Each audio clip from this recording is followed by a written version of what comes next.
Welcome to the chalkboard, my fellow football nerds, for episode number 179 of Chalk Talk. I'm your host, Shane Haff, and you can follow me on Twitter at ShaneHaffNFL. I'm joined today by the best co-host in the game. You've heard him on the Tough Cover radio show. It is Mark Henry Jr. Give him a follow on Twitter at _. Mark, how are you doing today? Doing well. Like I always say, great to do these shows after an Eagles victory. And, we've had 9 of them post-Eagles victory and only 2 post-Eagles loss this year. So pretty good start to the year for our birds. Yeah, absolutely. Cannot complain about that, especially when you look around at the rest of the division, which was a pretty favorable weekend for the Eagles. And so we will dive into that as we always do. We'll cover the NFC East first, and then we will run through the rest of the games. Obviously, recording this in advance of tonight's Monday Night Football game, so we won't get to that one. But you guys know the drill. If you're watching live, you can be sure and drop us comments here on the sidebar, and we can throw those up on the screen and interact with them. So feel free to drop questions, stats, anything you want. If you are listening later on podcasting platforms, we certainly appreciate it. Eagles Pinpool Network, wherever you get your podcasts, 5-star ratings, reviews, share it with your friends, share it with your family over Thanksgiving. Be a great thing for you to do. Help us out a lot. But Mark, let's dive in and let's go to, honestly, what's one of the craziest games one of the craziest finishes that I've ever watched, Dallas at Washington. And it was all sort of foreshadowed on the first drive of the game when Brandon Aubrey had a 35-yard field goal attempt blocked. Washington responds with a field goal drive. Before then, the Commanders and the Cowboys trade missed field goals from 42 and 51 yards the next 2 drives. But it's 3-3 at half. The second half was fireworks. And so let's get to that ending, which is just insane. Dallas recovers a Washington fumble, up 4 with 8 minutes left, and they score a touchdown to go up 11. Washington answers with a touchdown drive of their own and a 2-point conversion to pull it to a 3-point game with 3 minutes left. They decide to kick it deep, and Kevontae Turpin drops the kickoff, then picks it up and houses it to regain a 10-point lead. Washington answers with a field goal with 1:40 left to get it back to 7, and then they try and fail on an onside kick attempt. And Dallas is content to burn up Washington's timeouts and punt the ball away, which is probably fine because you're punting the ball away. Washington gets it at the 14-yard line with no timeouts and 21 seconds left.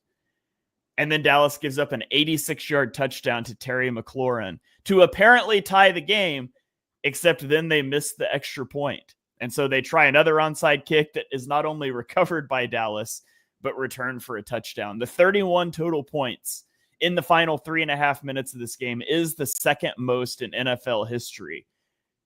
This was such a wild ending. What a roller coaster over the last few minutes of this one. Yeah, I had a teaser with Washington money line as the last leg of it. And it was one of those that I stopped even paying attention and caring about. And then Terry McLaurin goes down the field. I start to celebrate a little bit. Part of me, at least. I mean, part of me was happy to see Washington lose as an Eagles fan here. Part of me starts to celebrate, and then you go and miss that extra point. It's unbelievable. I do think people are being a little too hard on Jaden Daniels today. Like, I've seen a lot of negativity about Cliff Kingsbury's offense, and obviously they were terrible for a large stretch of this game. And I would put a lot of that on Cliff. There's also some Jaden Daniels regression talk. He did some stuff at the end of this game on some of those late drives that were like, yeah, I mean, this guy's still pretty darn good. Like, I still finishes with 74 rushing yards and a touchdown, 275 passing yards, 2 touchdowns. He threw a couple picks, took a couple bad sacks, but Kingsbury is who I would put some fault on for the early game, how they called the game, especially in the first half. I think Jaden Daniels still showed you enough to be like feeling pretty good about Jaden Daniels going forward.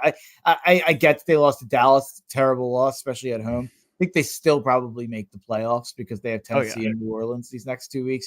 A lot of people are kind of counting them out of the playoffs, and I still think they sneak in. Yeah, I personally am just shocked that a Cliff Kingsbury offense is struggling in the second half of the season. It got some guys chiming in here. GGN says, I need to dunk on Commanders fans, and I'm about to. But Anthony says, I can't believe that wasn't the most points in the final few minutes. Yeah, it was wild. But I pointed out in advance of the Eagles game that Washington's offense had slowed down dramatically since the first 5 weeks of the season, and Commanders fans were pissed off at me online. They said it didn't matter. You can't eliminate half the season, as if we don't look at trends in sports all the time. I just wonder if they think it matters now that they've dropped 3 games in a row. They were outgained 198 yards to 412 yards in the first 55 minutes of this game. Their offense since week 5 ranks 17th in EPA per play and 20th in dropback EPA per play. Jaden Daniels' final stats look fine. He throws for 275 and 2 touchdowns with 2 interceptions. He rushes for 74 yards and a touchdown. But he was 12 of 22 for 81 yards and a pick in the first 3 quarters. Now, this is not me saying that Jaden Daniels is a bad football player. This is me saying the Cliff Kingsbury offense is always figured out. And, you know, I still firmly believe Washington will make the playoffs. They're a team that I'm not going to look forward to playing again down the stretch, but there's been a considerable fall off, as there has been literally every year of Cliff Kingsbury's 14-year head coaching career. So, I mean, we told you it was coming. It's here. And I would be lying if I said I wasn't taking a lot more pleasure in this downfall than just seeing a divisional foe stumble because of all the heat I caught on Twitter a few weeks ago. So congratulations, Commanders fans. You deserve this. Yeah, I do think Jaden Daniels is just going to be fine long term. I would actually say the more concerning part of this was the defense looking so terrible against the terrible Cowboys offense. Cooper Rush, 250 yards, 2 touchdowns. They had a great day on the ground, or at least Rico Dowdle had a good day on the ground. The rest of the Cowboys did not. But yeah, I shocked by this result. Yeah, it's not one that I expected, but it's one that the Eagles will certainly take. Gives them, I mean, honestly, barring an epic collapse, it pretty much gives the Eagles the division. You've got, what is it, a 2.5 game lead on Washington now.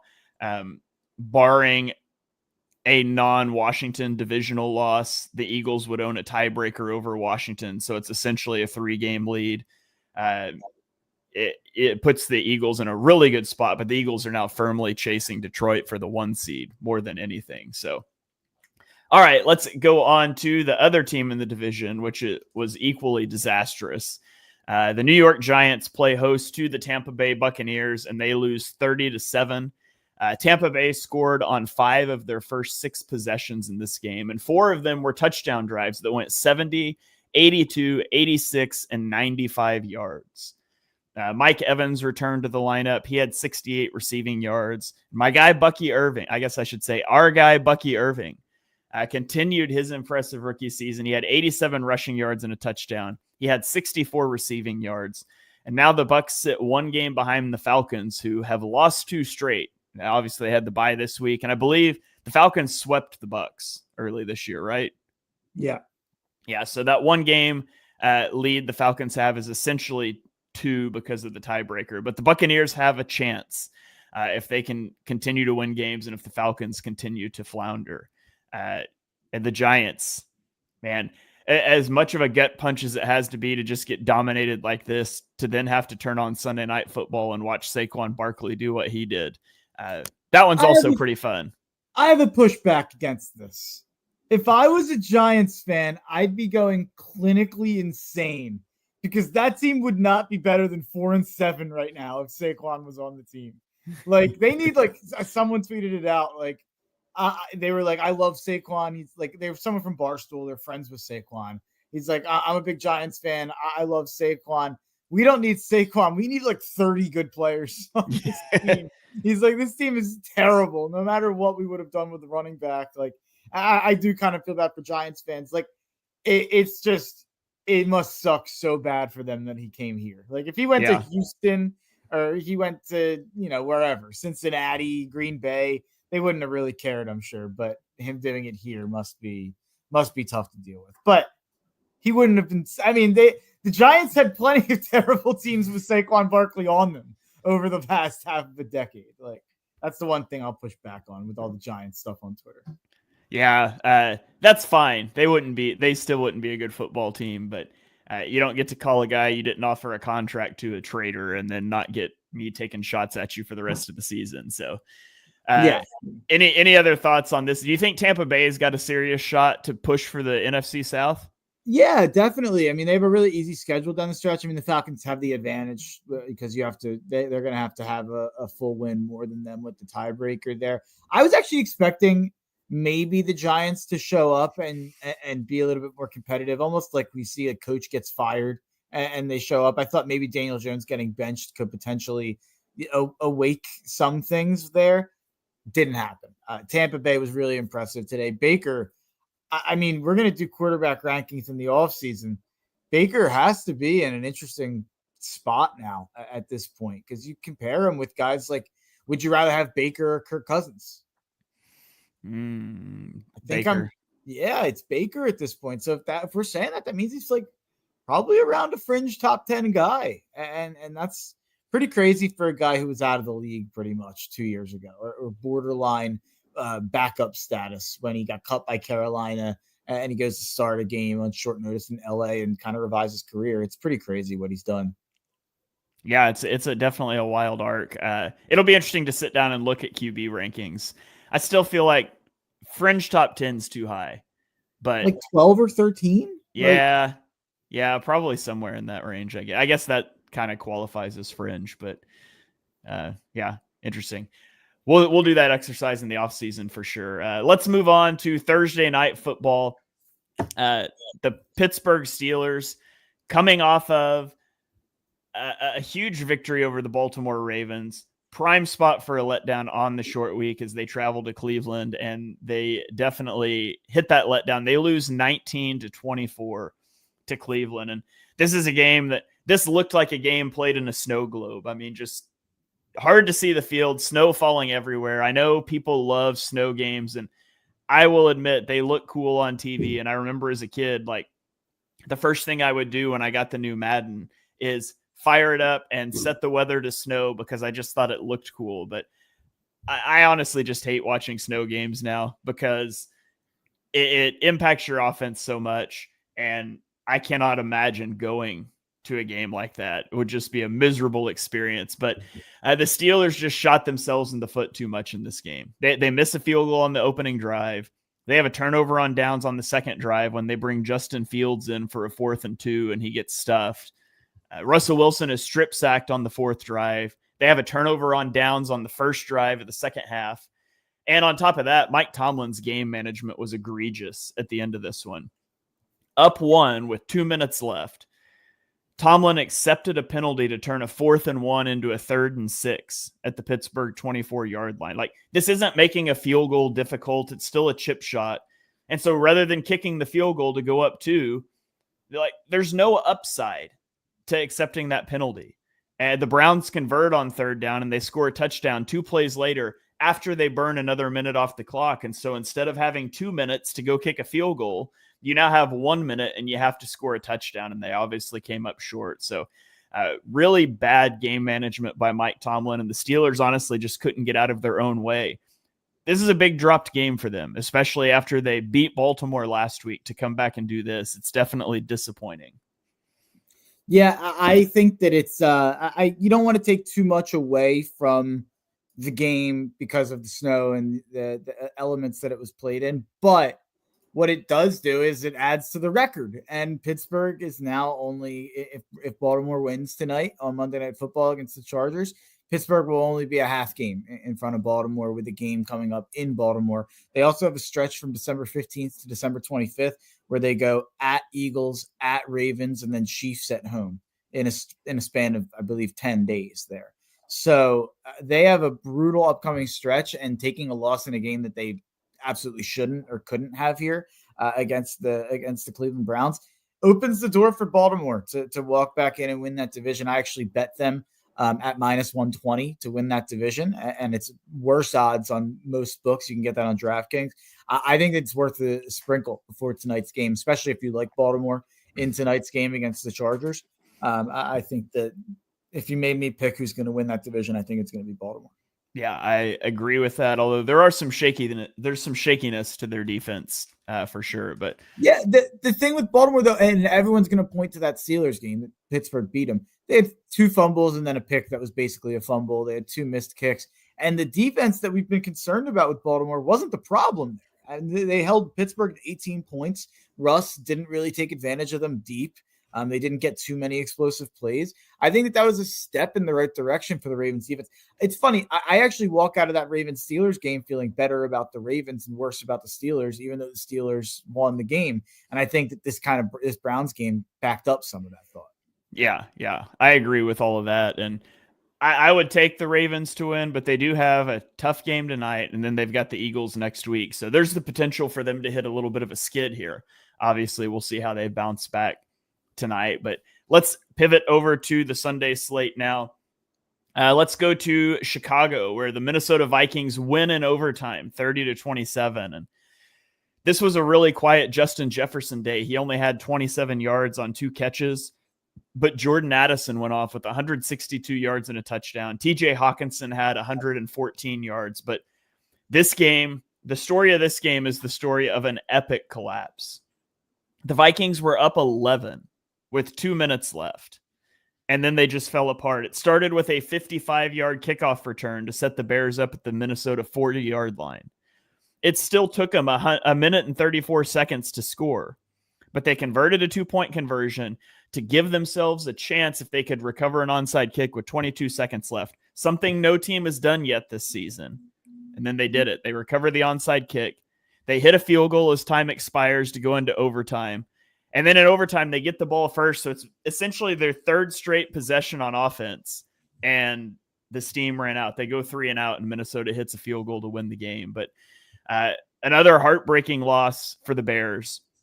Another game the Vikings win where you just can't help but think this is all kind of fraudulent. But the Bears have lost 5 in a row now. And for the Vikings, they lost a couple of key guys in this game. Ivan Pace Jr., their linebacker, appears to have a hamstring injury, may miss a few weeks. And then perhaps more importantly, their left tackle, Cam Robinson, left the game.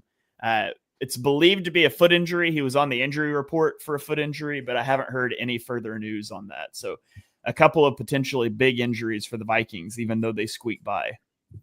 Yeah, I mean, in the last month, the Bears have lost a game on a Hail Mary. The Bears have lost a game to their arch rival at home on a blocked chip shot field goal. And then now they have lost a game where they were able to get an onside kick and come back from down 10 with however, what was the amount of time again? It was down 11. 11. And yeah. they scored the touchdown with 22 seconds left, got the 2-point conversion, got the onside kick, got the field goal, and then go 3 and out in overtime. Yeah, it's unbelievable. Those 3 losses of your last 5 games is a truly cursed season. And there's times where I beat myself up about preseason predictions, and my college preseason predictions were terrible this year. NFL a little bit better, but the Bears were a team I was really high on. And I look back at it and I'm kind of like, yeah, they're 4-7, but you look at those 3 losses and you look at even some of the other close losses they've had. This is a season that should absolutely have been much better than 4-7 at this point. Yeah, we could do the whole, if you flip the result of every 1-score game, where would they be? And I actually don't know the answer to that. It looks like they've won 2 1-score games, and they've lost 1, 2, 3, 4, 5. So that would give them 3 more wins. They'd be at, 7 and 4. It flipped the record from 4-7 to 7-4. So should have, would have, could have. Honestly, just better luck next year for the Bears, I guess. Yeah. I mean, hopefully they come back with an offensive head coach. Yeah. Okay, let's go to Indianapolis, where the Detroit Lions win 24-6, and the Detroit Lions have now not allowed a touchdown in 10 consecutive quarters. They left a lot of meat on the bone offensively. They crossed midfield on 7 out of 10 possessions, but they only put up 24 points. But their defense was dominant. Anthony Richardson had some big plays again with a pair of 30-plus yard completions. He had a few big runs, but he's getting absolutely nothing from Jonathan Taylor. And he's wildly inconsistent. He ended 11-28 passing, and at one point had 7 straight incompletions.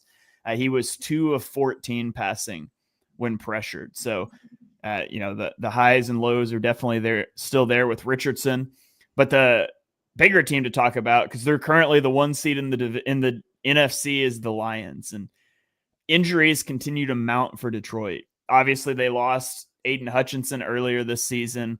Taylor Decker, their left tackle, left this game with a knee injury and an ankle injury, but he did return. David Montgomery injured his shoulder and was ruled out. Khalif Raymond injured his foot and was ruled out. Carlton Davis injured his knee and was ruled out. And Terrion Arnold was inactive with a groin injury. And by the way, they play the Bears in a couple days on Thanksgiving. So they've got a short week to get ready off of a lot of injuries to face a division rival in a game that Eagles fans should have a big eye on Thanksgiving.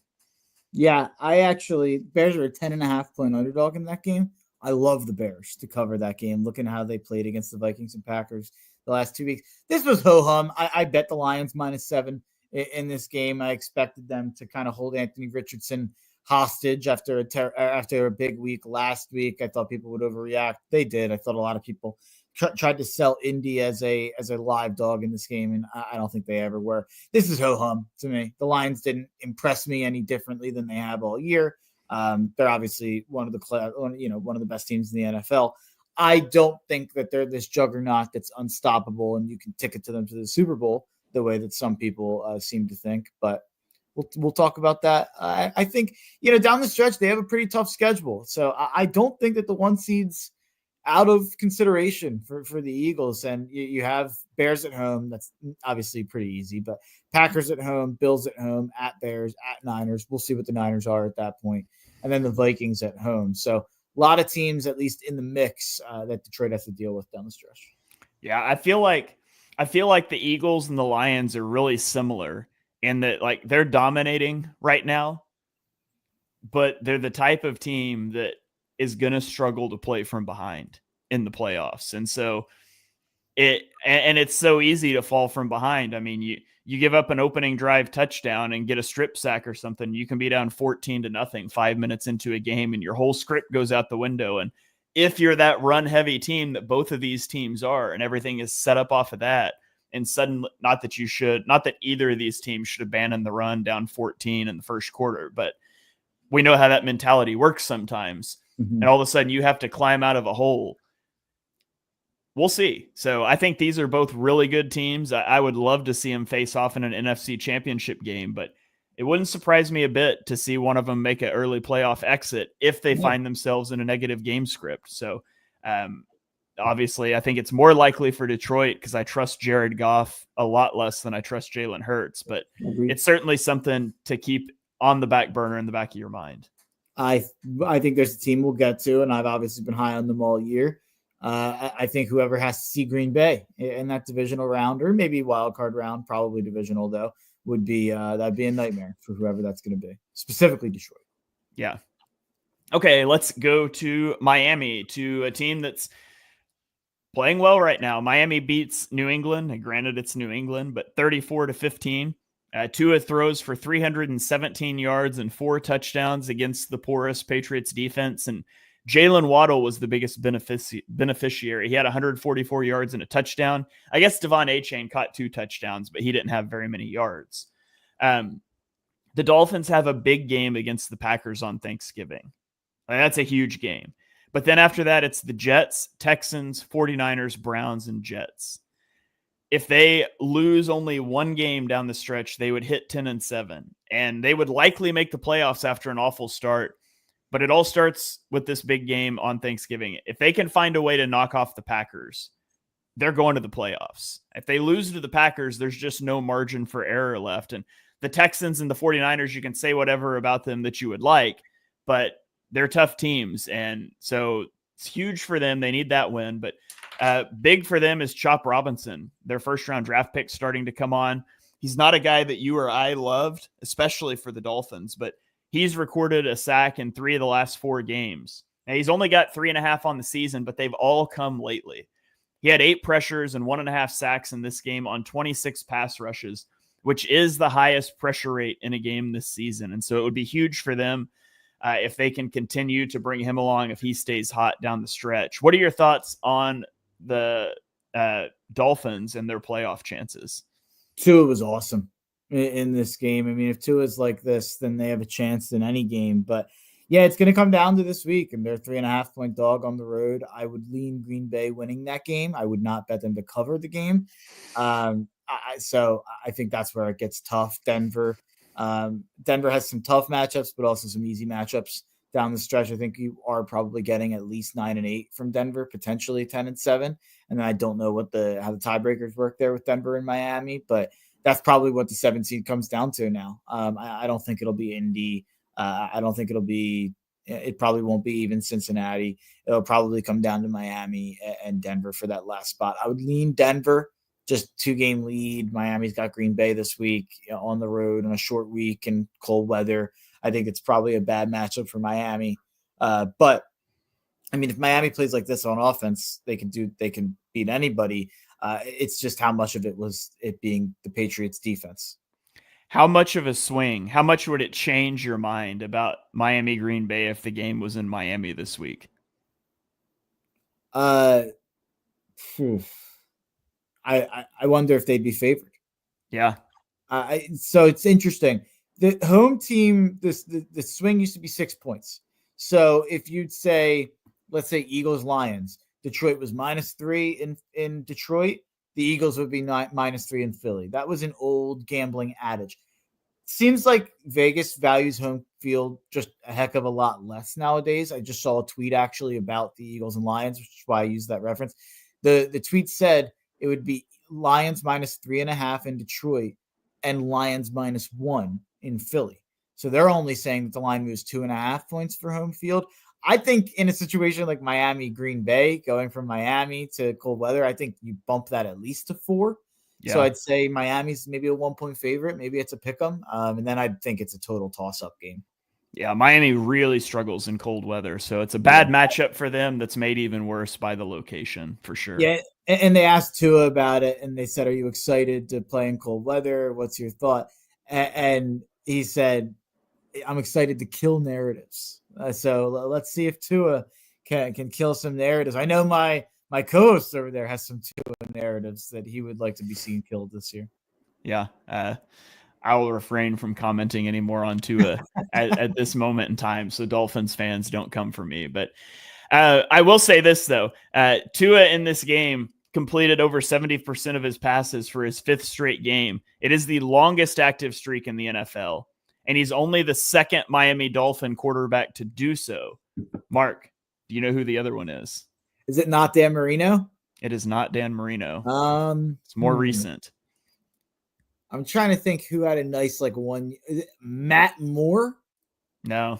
I'm trying to think. Less obscure than that. Yeah, okay. Teddy Bridgewater had a brief run on Miami. Jay Cutler had a brief run on Miami. 2014 was the year, if that helps. Would that have been Tannehill? It was. Ryan Tannehill in 2014 had a 5-game run of 70+% completion. So what a weird career, Ryan Tannehill. You kind of forget he was even a Dolphin. There's part of me that when I was running through Dolphins quarterbacks, until you said the year and I thought about it, then Tannehill popped in. Tannehill didn't pop in my head before those guys who played 6 games, like Matt Moore and Jay Cutler and Bridgewater and guys who that's funny. Yeah. Yeah, you took that a direction I didn't anticipate it going with Matt Moore, but so be it. So all right, Tannehill's such a titan in my head. His Dolphins career has been erased in my head. Yeah. All right, let's move on to Carolina, where the Kansas City Chiefs barely squeaked by the Carolina Panthers, 30-27. The Chiefs moved the ball well, but they settled for field goals. They only scored a touchdown on 2 of 5 red zone trips. They found themselves tied after Carolina scored and converted a 2-point conversion with under 2 minutes to play. But Mahomes gets them right down into field goal range to win the game. And the Chiefs are just the luckiest team in the NFL. I swear, they consistently do this. Their point differential sucks. Every game they win by 1 score on the last second and some fluke thing. And this is the 2nd straight week the Chiefs defense gave up 325 plus yards. The Panthers are only the 3rd team in the Andy Reid era, which is 11 years in Kansas City, which seems crazy to say, to score on 75% of their drives against the Chiefs. Bryce Young looked good. He probably played the best game of his career against this Chiefs defense. He was 21 of 35 for 263 yards and a touchdown. He also rushed for 20 yards. It's been the Kansas City defense that has kept this team afloat while the offense has been bad this season. This week it was flipped. The last 2 weeks, the defense has been pretty rough for the Chiefs, but the offense has kept them alive. And so if they start playing complementary football, the league better watch out. And I'll never discount the Chiefs after I did it last year. But this team just doesn't look like they have it right now. They'll be fine. I know. I'm so confident that they'll be fine. But this was the best, I would say the best quarterback play of the day. Like both quarterbacks taking it. I guess Vikings and Bears, Darnold and Caleb both put up some pretty big numbers. But just from watching it, and I'll talk about the obvious in a second, Bryce Young was awesome in this game. I watched every snap of this game because I had it. I had it on the big TV next to Red Zone and next to another game that I had next to the Washington game. And Bryce Young just kept dropping it in the bucket on these posts and slants. And he was doing the thing I like to do in Madden where you run a slant and you wait until they get to like near the sideline almost and you drop it in the bucket right there on the slant. I thought Bryce Young played by far I thought he looked by far the most competent I've seen him look in the NFL. And I'm looking at his stats here for the first time. I don't think 21 for 35 for 263 and a touchdown does justice to how good I thought he played and some of the throws that I thought he made that were high level. And I thought that his pocket awareness was on a different level than I've seen Bryce Young have in the NFL. I was so impressed with Bryce Young. It was actually one of those things where I walked away feeling like, you know what, like Dave Canales is doing a good job. Clearly, if you can take Bryce Young as broken as he was last year, and even the first month and a half of this year, and make him look the way he's looked the last few weeks, but more specifically in this game, I'm incredibly impressed. And then on the other side, Mahomes had that one touchdown to Hopkins in the back of the end zone where he ran around the pocket and then kind of stepped up to where the center was and threw it almost like away from his body over to Hopkins wide open in the back of the end zone. And that was the kind of play that's just like reminds you every time that the Chiefs are in somewhat of a close game or in somewhat of trouble, they have a literal cheat code in their back pocket. Yeah, it's always nice to have Mahomes for sure. And again, I will not make the mistake I made last year and count them out, but they've been very unimpressive. I honestly just don't even know if the Chiefs care about the regular season. That's what makes it so crazy that they're sitting here at 10-1. I know. It's crazy. Like, I don't think they care that much either. And they've still put themselves in a position to have home field. Well, you know, they're up a game on Buffalo, who has the tiebreaker on them. So that could be interesting down the stretch. But yeah, we say they don't look like the same team, but I mean, Baltimore's 7-4. We have issues with their defense. I don't think either of us take Pittsburgh seriously offensively as a contender. I think Houston's a fraud. And then you have Buffalo. So it comes down to Buffalo and Kansas City, as it's come down to so many times. And I look at Buffalo's offense, and yeah, they're probably playing the best football in the AFC right now. Those skill position players and the lack of skill position players. I know Amari Cooper, it's a nice move. I like that trade, but I think it's going to bite them when we get to a game against Kansas City. And I know Josh was able to step up and make that play on fourth down last week and run for it, and then obviously score the touchdown on the play. At a certain point, it's not going to have to be all on Josh to make that play. Like, they're going to have to make the throw and have someone get open on that play. And I still take Kansas City to go to the Super Bowl if you made me pick. Yeah, the Chiefs are 10-1, but they only have a plus 52 point differential, which ranks 10th. Mark, there are 2 5-loss teams with better point differentials than the Chiefs right now. Arizona? Is Arizona one of them? Arizona's not. They're only at plus 8. Wow. I'm trying to think. 5-loss teams. Washington? Washington is plus 57. Houston? No. Houston. Seattle? Oh. Where is Houston? I can't even find Houston. No, they're probably down the list. I was just thinking about 5 lost teams. That's shocking. They're 10th. Wow, that's the other one is the Broncos. Oh wow, I don't know. The Broncos are plus 62. I had them at 7-4 in my head. Not it's 7-5. Bad math. Yeah. All right. Well, let's keep roll. Actually, I'm going to answer a question here. Ryan asked on YouTube or on Facebook, excuse me, why teams keep drafting quarterbacks early if they don't have an O-line. It ruins their chances at becoming good and having success. We've seen so many QB careers get ruined for that reason. It's stupid. O-line matters. That includes for running backs too. Drafting a running back in the first round, unless he is the final piece to win a Super Bowl, is stupid. We're gonna have some interesting Ashton Genty conversations, Shane. It's gonna be fun this year. Yeah, that's true. It's gonna be fun.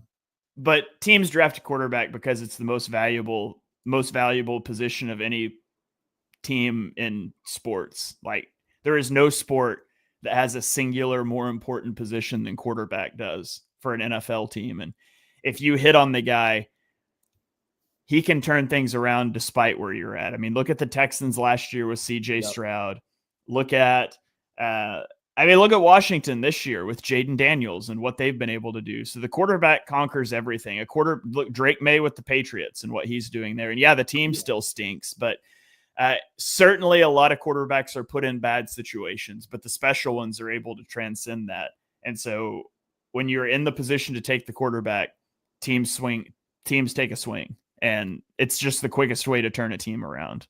Yeah, I mean, I think Shane put that beautifully. I'd agree with everything he said there. And I'd even add, I'd look at the Patriots as an example here with Drake May. They were not set up in any way for Drake May. One of the worst situations the quarterbacks ever walked into. And I worried openly, I do think that can ruin a non-special quarterback. I think that type of thing can ruin a guy and maybe take a guy who could have been a long-time starter in the NFL and, he flames out of the league or flames out of that situation at least. But you look at this year's quarterback class and you look at the Patriots, who have a terrible offensive line, going and drafting Drake May, who already we can tell, regardless of what we've seen, he's shown the traits that we kind of saw in college. And I think that we're all pretty high on his future. And the Patriots are going to have to figure out how to put a future around that. But look at the teams that are going to be looking for a quarterback this year in the NFL draft. Not a great class. In my opinion, looking at you have Shedeur Sanders. I think he's going to go in the top 5 to top 10. I'm not going to have him ranked as a top 5, top 10 prospect. He'll be a first rounder for me. He will be the only quarterback I think I have graded as a first rounder this year. I'm not a big Cam Ward guy, not a big Quinn Ewers guy. I think some of the other quarterbacks in that class really stink. So then let's say, hypothetical, last year, Patriots with the 3rd pick go and take Joe Alt because they're like, you know what? We don't have it figured out. We want to have the team built before we get the quarterback, which in theory is the right way to do it. You have a great team. You plug in the quarterback and you compete on the rookie contract. That's great when it works. But the thing is, let's say the Patriots go take Joe Alt in that 3rd pick. They're terrible again. They have the 1st or 2nd pick this year. And you either have to settle and take a quarterback who probably shouldn't go that high in a Shedeur Sanders or another guy, or you continue building that team. And if you continue building that team and you don't ever get the quarterback, well, guess what? You're the GM. You're going to get fired after 2 years of winning 3 games or 4 games. You're the head coach. You're going to get fired because you never figured quarterback out. Just right? look at Joe Douglas. Douglas did everything right and missed on the quarterback. I was going to say, unless you're Chris Ballard, because apparently he gets unlimited lives. Anthony Richardson might cost him his job, but he put that one off for forever. So that's why teams do it. He said, yes, they have O-lines, though. I'm not sure which team you're referring to, but like the Patriots absolutely have a horrendous offensive line. And so that's why teams do it. And if you're the Patriots and you're not going to draft the quarterback this year, you absolutely trade down. In my opinion, and that's what I said about them sitting Drake May to begin with. You draft the quarterback, you play the quarterback. Like, if you think my offensive line is too bad and he's going to get killed, you trade out of the spot, you accumulate future picks, you address the offensive line, and you try again because you're still going to be bad. But what you can't do, in my opinion, is take a top 5 offensive lineman with no quarterback and you can't draft the quarterback and just keep him on the shelf for a year. I don't think either of those are good approaches. So anyways, that's our little sidebar about quarterbacks. Good question. He says Washington. Yeah, Houston had a horrific offensive line last year. Now that was aided by injuries. They had like 6 guys injured at one point, and Washington's offensive line is fine. Like, it's not great. It's not a disaster. Like, it's not a disaster like the Giants or anything, but it's not great. It's good enough. But it's certainly a position they should want to improve. So anyways, good question. Let's get back into our next game here. You guys keep comments coming, but let's go to Tennessee at Houston. We're speaking of the Texans. They lose this game 32-27, and they have now lost games this season where they intercepted Jared Goff 5 times and where they sacked Will Levis 8 times. Will Levis was 18-24 in this game for 278 yards and 2 touchdowns. He threw a terrible interception that was a pick 6 to give up the lead in the third quarter. The Texans sacked him 8 times, and they still just couldn't win. Like, the Texans are just frauds. They own a 2-game lead in a bad division, but they are the most mid team ever. Giving up 32 points to Will Levis is bad. CJ Stroud threw 2 picks. Joe Mixon rushed 14 times for 22 yards. The Texans just don't have it this year. I wonder if Bobby Slowick regrets not jumping at a head coaching job last offseason, because it's been a huge regression this year for the Texans. Texans fans want him fired. There's like a petition I saw going around on Twitter. They did put up 27 points in the game. I guess pick 6. Pick 6. So 20 points in the game. So yeah, it's not good enough. The running game's not good. I mean, Joe Mixon had a great start to the year, but 14 carries for 22 yards against a bad Titans defense, bad Titans run defense. I mean, Will Levis played the best I've ever seen him.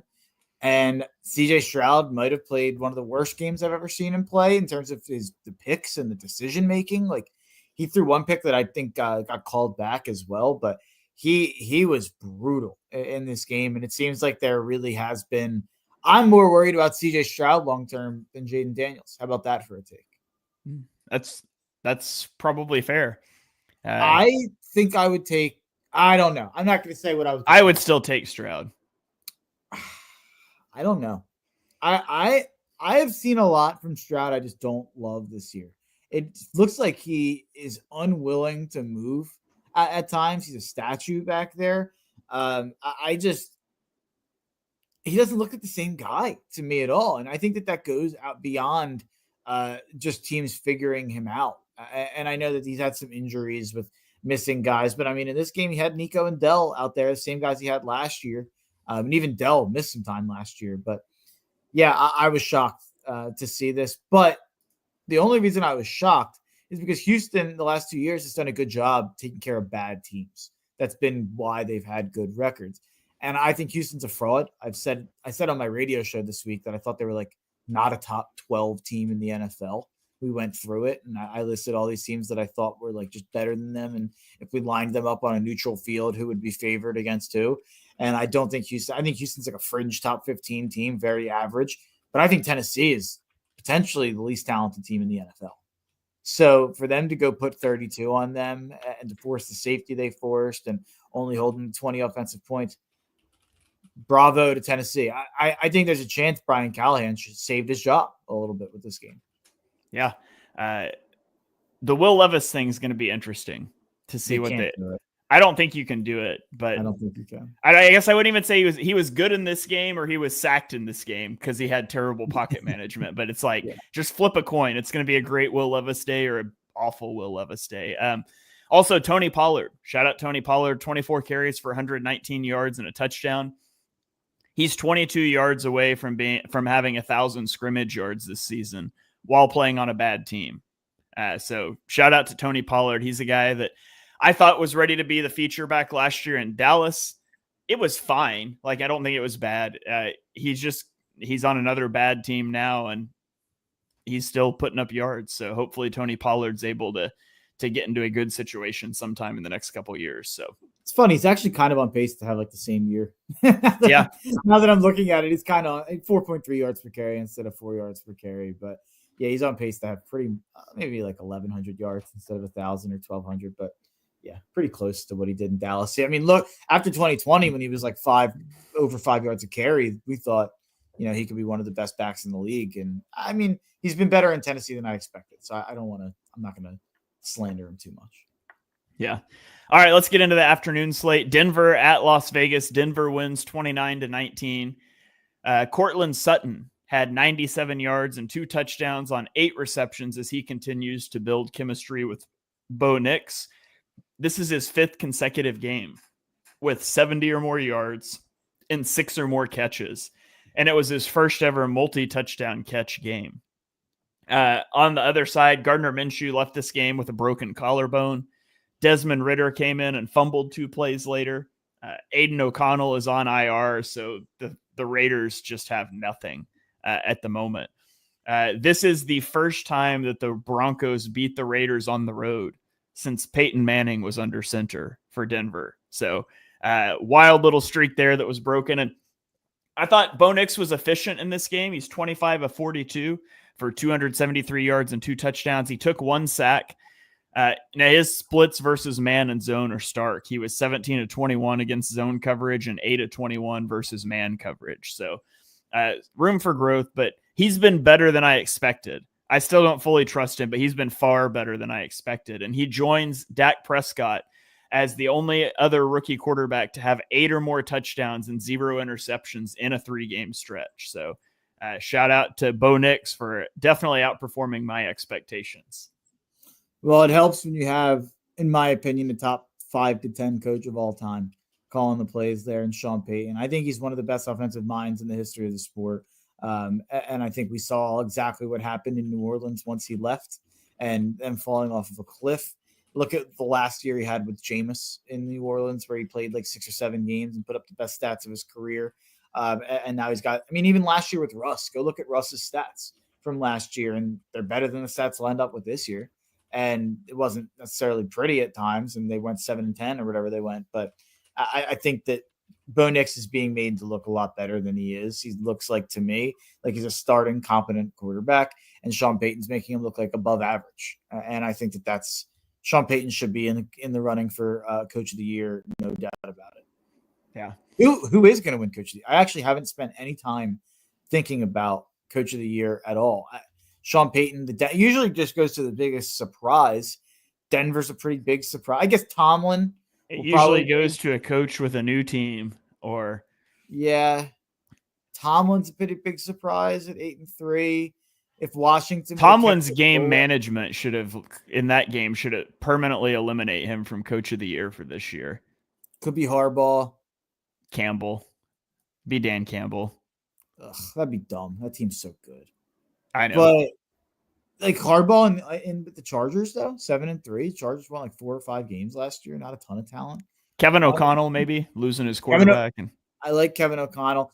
Joe Chick commented Gannon 6-5. I guess it depends how Arizona finishes. Yeah, they're so inconsistent. We'll talk about them soon. They're so hard to figure out. Yeah. All right, let's keep rolling. Let's go to Green Bay, where the 49ers just get blasted by the Packers 38-10. Josh Jacobs rushed for 106 yards and 3 touchdowns, and the Packers just steamrolled the 49ers. Now, that's fair to mention the 49ers were without Brock Purdy, but that was far from the only issue. They turned it over 3 times. It could have been worse. They fumbled it 5 times, but they recovered 3 of them. Christian McCaffrey rushed for only 31 yards on 11 carries. They committed 9 penalties, including one that wiped out an 87-yard kick return. And so just a brutal game in a brutal season for the 49ers.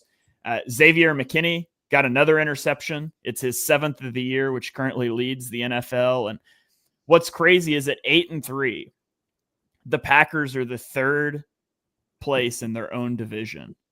8-3 is the best record by a 3rd place team in NFL history through 12 weeks of the season. Just a historically awesome division. And it's going to be really fun to see how the NFC North shakes out.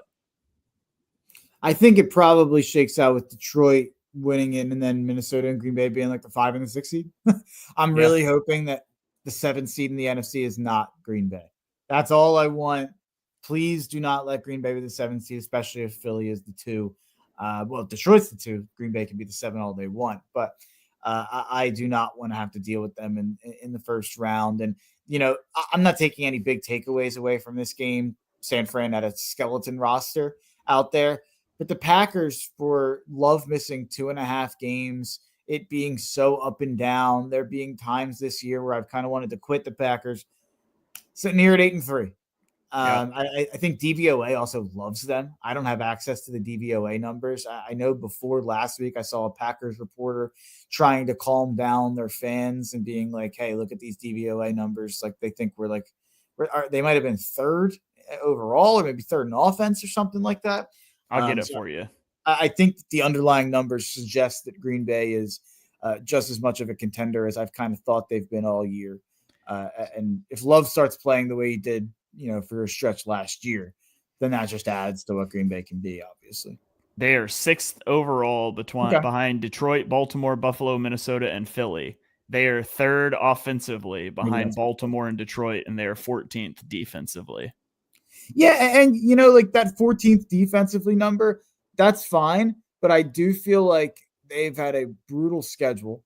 Like I know that factors in with DVOA who you're playing, but I feel like they've had a really tough kind of listed opponents for the defense to face. And when the defense had to step up without Jordan Love in the game, they stepped up and won them a couple games when Malik Willis was playing. So I do feel like there's another level for that Packers defense. Like I think if you made me rank the top 10 defenses, I think the Packers would be right in that back, number 9, 10 conversation, even sitting there at 14th in DVOA. Yeah. All right, let's get to our last game. We'll go to Seattle, where Arizona loses to the Seahawks 16-6. The Seahawks defense set the tone in this one.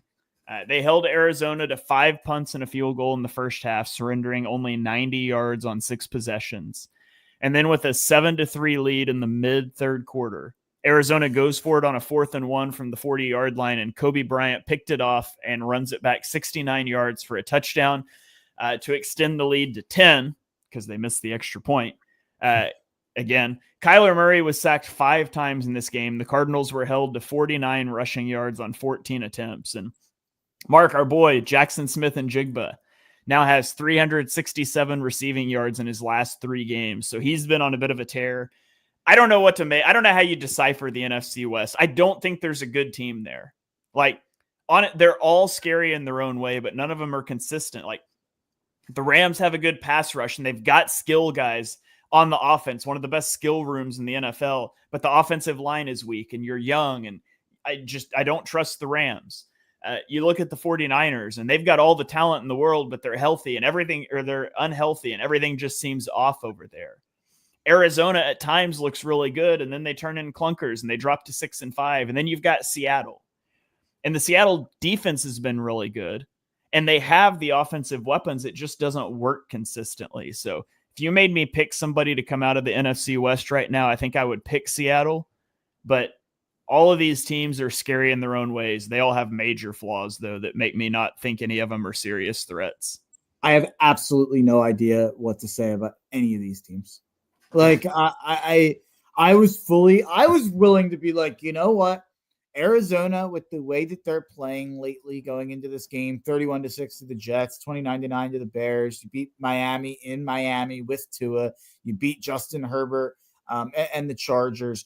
I was willing to say, you know what? Like, and even before that, they beat the Niners. I was willing to say maybe they're the 3rd best team in the NFC because you have the Lions and the Eagles, and then, maybe the Packers right there. But I thought that there was a conversation they could have been right there at the top of the NFC if they came out and showed what they had showed the last couple of weeks and played the way we know they can. And they showed up and they laid the biggest egg they've laid all year. And this is the first month or so of this season.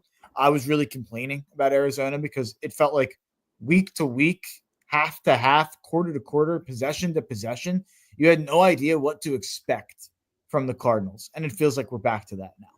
And I thought we had gotten past this. I thought it was a young team kind of figuring out their identity and everything like that. And I thought that they'd had it figured out. And clearly they haven't. If you made me pick who wins the division, I'll still say Arizona somehow after this game. I'm still saying it. You have another game against Seattle in Arizona. Hopefully that goes a little differently. But man, I'm done having any conviction on anything in this division. Like the Seahawks, for instance, to give you an idea of what Vegas thinks of Seattle, they're playing the Jets this week in New York. What do you think the spread is? It's in New York. Yeah. Like 4.5. Seattle -1. And I'm going to bet it. Like, I'm going to bet Seattle because I've been betting against the Jets every week, and it's been profitable, even though the lines have been ratty. I'm going to bet it. I don't have faith in Seattle. It's a fade on the Jets. Yeah, the Jets. Yeah, for sure. I think I have more faith in Seattle than anybody else, but I don't really have faith in anybody at this point. So I don't know. We'll see how that one plays out. Can we just give that division's playoff spot to the NFC North? I'll tell you what, we might get a second wildcard team from this division if Washington collapses. Yeah, that's true. That'd be crazy.